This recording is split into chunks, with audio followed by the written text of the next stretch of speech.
Voilà, bonjour, bonjour, bonsoir, bandeko, partout vous allez dans le monde.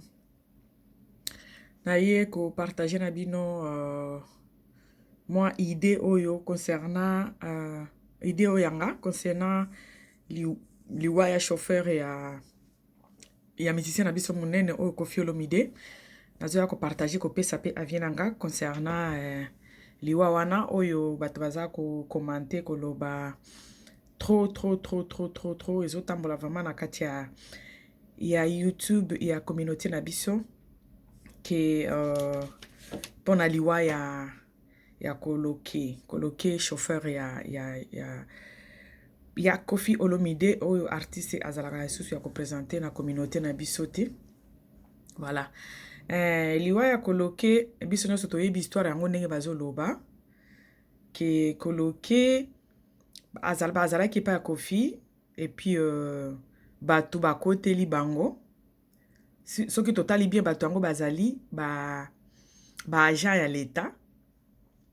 l'État bakoteli bango na lupango ya Koffi pare basaute mur biso moko mpe tomonaki bavideo yango lere Koffi akomi na aéroport akomi na pardon na parquet tomonaki video yango ndenge bayaki ne na keche bakoti na ye na babureau na bango soki na babureau soki na prison mpona likambo ya sincere Koffi alobelaki bandeko bayebisi biso chauffeur ya Koffi wana koloke oyo azalaka na ye kutukutu ya kopresente lisusu te mutu to ayebi ye en tant que chauffeur ya Koffi balobi lere bato wana bakoti na kati ya lopango ya Koffi basaute bamire ipare mpo toyebi epa ya Koffi bamire wana ezalaka soki 3 soki 4 mètre mpo mutu asaute yango ifo azala vraiment pomba basaute mire Koffi mpe azalaka ye moko te azalaki na chauffeur na ye azalaki na bato misusu bagarde corps na ye bazalaki mais du fait ndenge bazoraconte biso noloba via vi nanga suka après nalinga na relate moke kaka il paraît que basaute mire maintenant koloke le chauffeur de Koffi lera amoni ndenge wana somo wana akwei apike crise bamemi ye na hôpital esimbi te akoti na koma aye komesu na koma akoti susu et puis il est parti. Donc histoire wana soki totali yango bien bandeko to réfléchiraka nano moke Koffi abimi ndoki wana nano to bana nano wana Koffi abimi nano ndoki ndeni bayaki bakanga Koffi na lupango ya Koffi akimi bagarde corps babandi ko discuter na bato wana koloke le chauffeur de Koffi a supporté ba choc wana te po biso tozana na care moko te bandeko moto azana modèle na ye a réagiraka par rapport à problème ekomelie koloke akwei a piqué crise ba memi na hôpital et simbité koloke a Koffi vraiment toza quand même na 21e siècle siko Koffi abomi koloke ndeni pona comprendre te mboka na biso tout sambelaka mais lere komi lere ya liwa il faut ka mutu moko boye amonana oyo aza ndoki po anini bien sûr Koffi aza na faute po mutu akufi na kati na ndaku na ye na place ya musala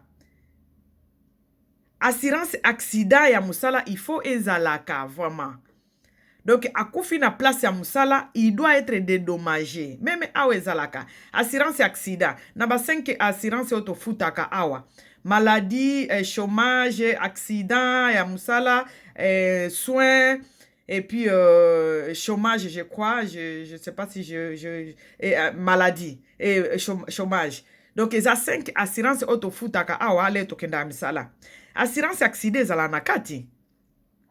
Donc, loko tokyo lobande, bato bako condamné Koffi ke, ba pesa, ba futa, a futa mutu wana, de compte final na ye, na assurance donc assurance vie assurance kutu vite assurance accident place ya musala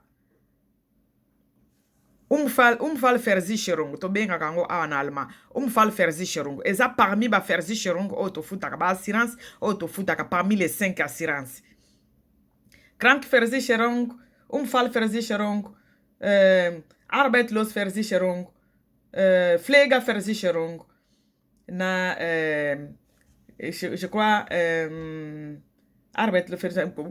ezalaka 5 boye moko wana na bosani ça va venir donc ezalaka 5 assurance accident de travail yango bengi Versicherung bei der Arbeit donc eza assurance oyo ozwi na place ya musala.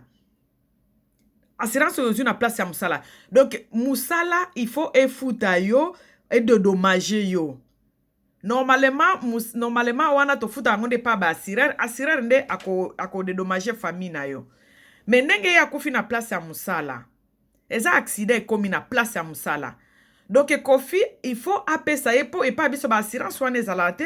Il faut apesa moi des comptes finales moko boye. Akundi ena no pi apesi des comptes finales moko boye po esunga moi sinaye.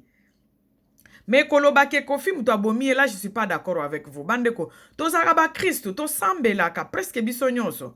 Mais lere kaya liwa to lukaka e cause moko boye bomi mutu. On doit quand même changer na ba niveau nyonso. To luka omoni mboka na biso po ebonga.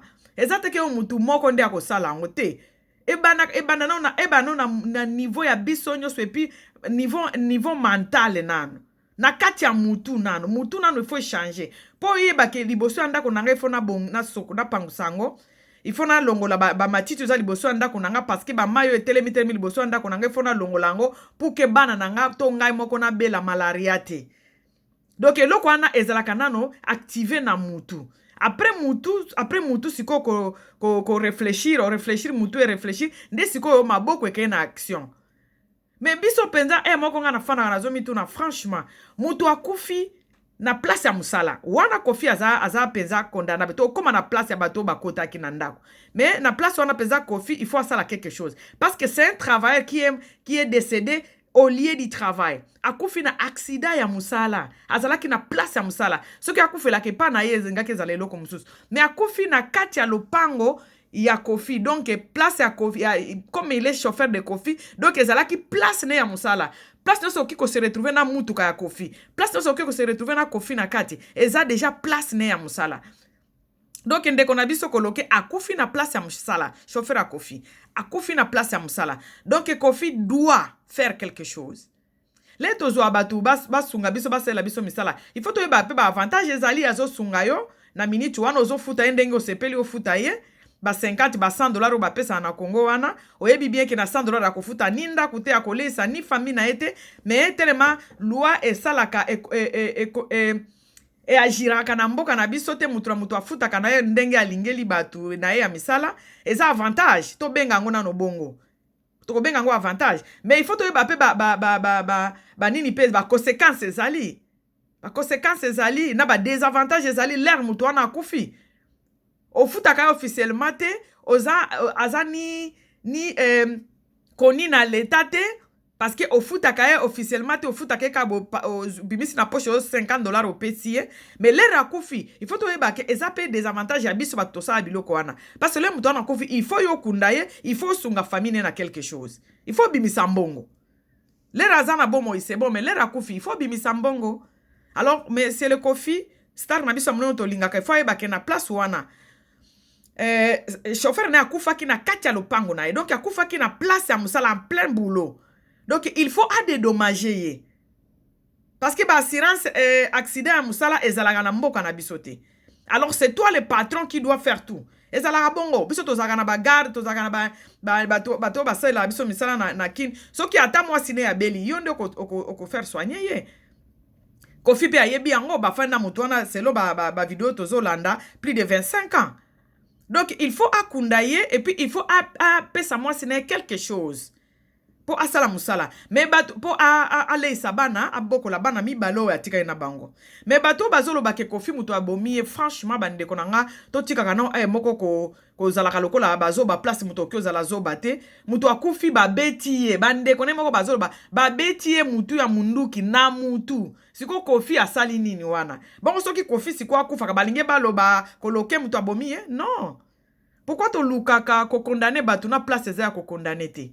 Koloke akufi na place ya msala Kofi il faut a sunga famille na ye et puis akunda ye. Ezala kande conséquence ya misala oto se saka batu ya privé wana.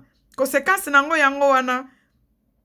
Donc des avantages nango kaka yango wana. Donc il faut yende akunda mutu wana. C'est normal, ça se fait comme ça. Il faut akunda ye, il faut pe a dédommager ye. Donc après ça moi ce n'est quelque chose. O ezala lokola assurance vie. Après ça y quelque chose pour moi soana aboko la bana oyo koloke atiki bana mibale. Et ce qui me fait étonner parfois, koyoka, batu bazo kondanaka Kofi abomiye na nini, munduki wana ezalaki ya Kofi? Bato baki kokanga esu Kofi, baza esu pour Kofi? Comment on croit na kindoki boeti na niveau kuto eza ko croire na kindoki te? Bande ko to sambela ka tokenda ke église biso nyonso. Omoni soki mukolo no ekoki, oki ozalaka muto asali osituki okei. Biso nde to bosa na kabiloko wana. Muto oki oganga kabo osituki mba moko okei. C'est normal. Là-bas vraiment na moni place Kofi abomi ndenge Kofi yango kaka bo bambela ye kaka kindoki tout ça. Ezaka Kofi moko te. Na Congo biso ba Congolais faut changer mentalité. To bambaka batu kindoki kaboyi. Le mutoki jamais kokufa normalement, il faut ka bandoki. Hein? Batu mususu bazalaka alali boyo kaka oningisi boye lamuka akufi. Oloba mutonga nde abomi de mukolo na ye kokaki mukolo na ye jour na ye ya koloke na biso chauffeur à Kofi. Kokaki jour wana. Ba fandi ne pendant plus de 25 aboma ete kaka mukolo wana bazo kanga Kofi nde aboma bande ko totika bilo musu tolobaka. Totika vraiment parce que ça devient de trop. Il faut changer mentalité. Na 21e siècle, bato bazo raisonner, bazo réfléchir ndenge mzusu, biso to réfléchir aka ndenge kaka ya ko sambusa baninga, ya ko se batuka baninga na ba problème, tout ça c'est pas bien. To tika laka na artiste munene o to tika na mboka biso ayeba na monde entier wa izaka Kofi Olomide wana. Mais azape akomi pe âgé plus de 60. Les tozo bois que la ke ba makambo nyoso bongo. Eko boma eko kepe ko boma avant. Et puis to bande sou kolela. Eza bien te bandeko. En tout cas pour nanga Kofi abomi koloke te koloke akufi to réfléchir na on quoi batu bazo vivre na 21e siècle. Koloke chauffeur ya Kofi asala na Kofi plus de 25 ans. A supporta ki choc wana te baye kokanga patron na ye. A supporta ki choc wana te. Et puis bango bazo babeta ki munduki babeta ki mutu soki masoko ya munduki na mutu. Mais c'est normal que a piqué crise. C'est normal qu'il a piqué crise et puis crise yango memie, c'est normal. Donc Kofi a une responsabilité ya ko kunda yepo mutu ana akufi na place ya musala. Aza la responsabilité ya ko kunda ye Kofi place ya zali bande konanga botindele vidéo oyo aza la responsabilité ya ko kunda koloke d'abord po azali petit na ye afin de plus de 25 ans le quoi chauffeur d'aider akufi na place ya musala. Même c'est pas Kofi qui a provoqué ça, mais akufi na place à musala. Donc patron na ye, il faut s'occuper na enterrement na ye. Et puis couper ça moi ce n'est quelque chose pour que asa la commerce. Et ce que Kofi peut faire maintenant. Na ozo parce qu'on a parce que là Kofi au ça va dépenser wana. Mais après il faut afunda.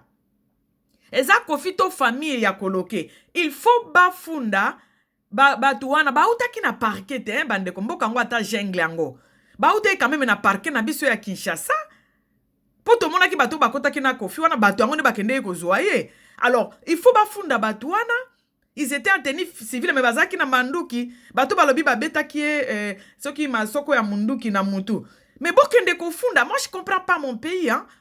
Bokende ko funda ke babeti mutu munene ya munduki, bato yango baebani, bakotala na invitation, mutu na kende ki na mandat d'amener wana ya Kofi. Mais bato wana il faut les arrêter.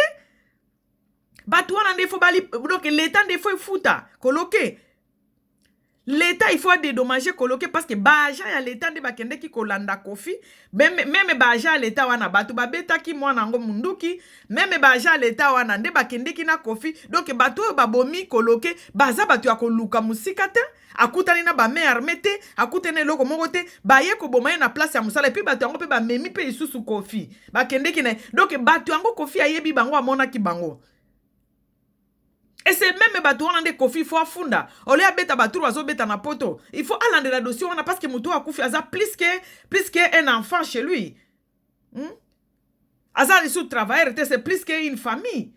Parce que muto a plus de 25 ans aza chauffeur na yo. Beaucoup mina affection moko boé.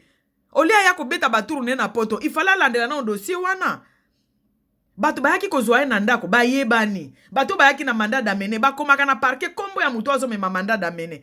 Alors batuana balobi batuana nde ya situka ki lere baye koni. Batuana il faut balandela bango. Le baye kozwa Kofi siko koloke a situka ki. Batuana nde il faut balandela bango. L'état il faut dédommager famille ya koloke. Mutoki kolandela ngo bien peut-être famille ya koloke bazana possibilité te ndenge tozo yoka ke ye moko kutu après 25 ans ko vende pas Kofi a foutre la kande studio.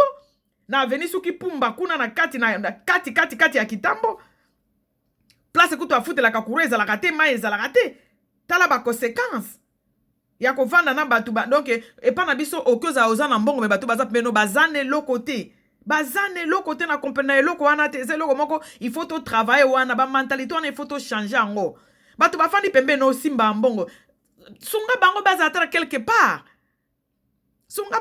ta quelque part papa wana atiki mwasi na bana mibale bazalaki ofanda na studio selo bandeko ndenge bazoloba bandeko bokotisanga na likambo te ezala te bobanda bakomante na bino ya mafinga oyo bozalaka nango wana nazoloba likambo bandeko ne balobaki abande kofutela studio na aveni soki pumba asali plus de 25 a chauffeur ya mopao mokonzi o peut-être mona bandako bazolakisa bandako bazolakisa baflate bazolakisa nini alobi kutu asalaki émission moko na poto alobi aza kutu na mituko batikaka na aéroport ya France soki ayende ya mati avion mati mutuka ngo do mituka ane fanda kana aéroport ezozela ye mais chauffeur o asali ne plus de 25 ans afanda na bikoke na studio côté Kureza la kate na avenue Pumba soki Pumbu franchement il faut eza ba mentalité il faut tout changer à Canaan bande connaît ba lui ba kokunda le 19 ba kokunda le ebembe ko bima vendredi 18 octobre ba kokunda le 19 kofi vraiment ata batuno bazo yoka bo o sala vraiment effort bo okunda mwana wana za mwana na yo bato bazolo ba ke kofi muto abomi ende bazo bebisa makambo kofi abomi ete ba ja l'état de babomi nini ba kulu no ba obalata ka ba cravate wana nde babomi bato batinda ki baya kozwa baya kozwa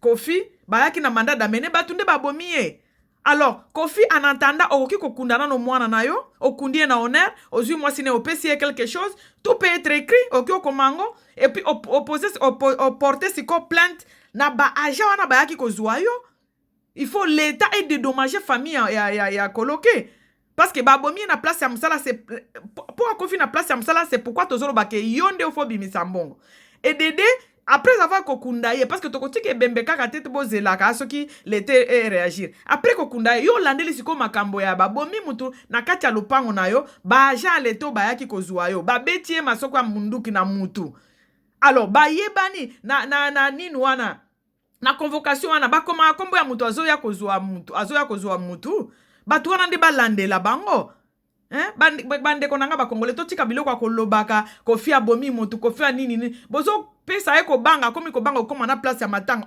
mutu akosunga famille wana azate mutu akosunga famille mwasi na bana ya koloke azate à part Kofi parce qu'il a travaillé plus de 25 ans chez Kofi mais bokomo bangisa Kofi na koloba makambo bozolo ba wana abomi ndenge ni munduki ezalaki ya Kofi batu baki batu babetaki mutu ya munduki na mutu bazalaki bana Kofi totika ba comportement na ba mentalité wana bandeko na ngai donc Kofi occupe-toi de cette famille là et puis ofunda ata famille yango ya koloke boki kofunda batu wana bao bayaki na mandat d'amener kozwa Kofi bango nde babomi mwana na bino pourquoi toyeba kolanda ba logique te toki total pensa logique des choses eza bongo eza Kofi muto abomi ete eza batu bayaki kozwa Kofi alors il faut kolandela ngo po Kofi aza quand même na ayebani na mboka na biso puis aza na possibilité ya kolandela ngo po toyebi ba parquet na biso na soki oza na mbongo te mawa azo avocat abi aza na ba avocat balandela ngo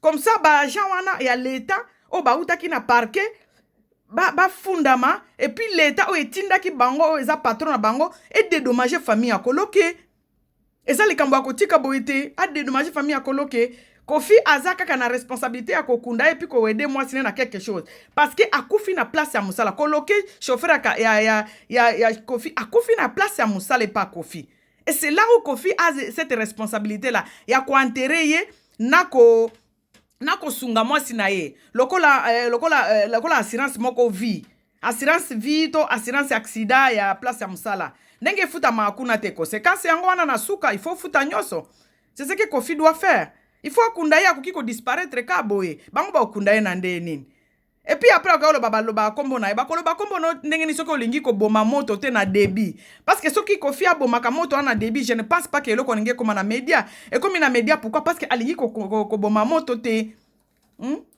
Kofi alinga ko boma moto te après akoya koloba balinga nga te basala nga boye te parce que yo moko eba ko kunda ko boma moto te ozana ba conseil te ba conseil faut ba pesa ba conseil Kofi bo pesa ke conseil parce que eloko wana elingaki eleka nango na kimia Kofi mutu abomi ete balandai Kofi mwana na ya situki chauffeur na ya situki akwei c'est normal batu musu bakufaka na pongi batu musu obengi kabo ya situki akwei ya Kofi donc ezate ke Kofi mutu abomi mais akoki kosala ngo parce que mutu wana sala ke pa na ye bazana ba assurance te bafuta kapona batu wana bafutela bango ba assurance te ni assurance maladie ni assurance vieillesse ni assurance accident ya place ya musala alors l'air mutu akufi alors il faut maintenant prendre tes responsabilités et c'est ce qu'on est en train de demander à Kofi de prendre sa responsabilité parce que la personne travaille chez lui plus de 25 ans il est décédé et puis akufi na place ya musala akufi na ndaku te akufi na place ya musala alors c'est son devoir ya ko enterrer na ko sunga famille na quelque chose